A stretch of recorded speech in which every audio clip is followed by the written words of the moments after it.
Join me as I dive into the mystery of Hinterkaifeck Farm and try to uncover what really happened there. Hinterkaifeck Farm, a small farmstead nestled deep in the German countryside, has become synonymous with one of the most infamous and baffling crimes of the 20th century. It's a case that has haunted true crime enthusiasts for generations, and its eerie allure continues to captivate us to this day. The central mystery surrounding the murders at Hinterkaifeck Farm is that, despite an exhaustive investigation, no one was ever charged or convicted of the crimes. The lack of suspects, coupled with the bizarre circumstances surrounding the case, has left investigators and armchair detectives alike scratching their heads for decades. It's a case that seems to defy explanation, leaving us with more questions than answers. The fact that the case remains unsolved has only added to its notoriety, making it a benchmark for inexplicable crimes. In the years that followed, the case has become a cultural phenomenon, inspiring books, documentaries, and even a film.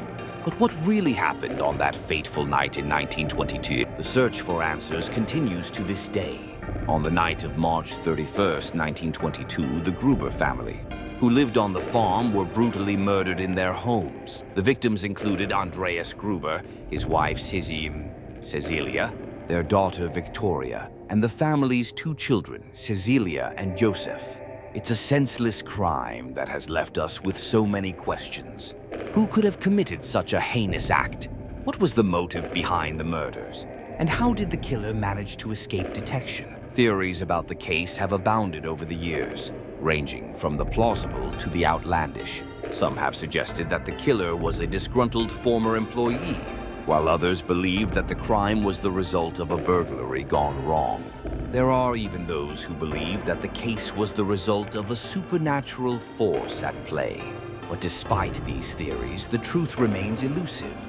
We're left with a sense of unease, knowing that the killer was never brought to justice. As we delve deeper into the case, we're left with more questions than answers. The timeline of events is unclear, and the lack of forensic evidence has made it difficult to piece together what really happened. Theories about the case are myriad, but none of them have ever been proven conclusively. We're left with a sense of frustration, knowing that the truth behind the murders may never be fully revealed. One of the most compelling theories about the case is that the killer was a former farmhand named Lorenz Schlittenbauer. Schlittenbauer had previously worked on the farm, but had been dismissed by Andreas Gruber several years earlier.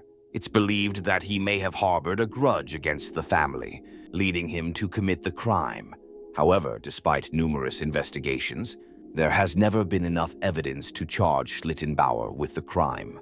Another theory about the case is that the killer was a member of the community, possibly someone who was familiar with the family.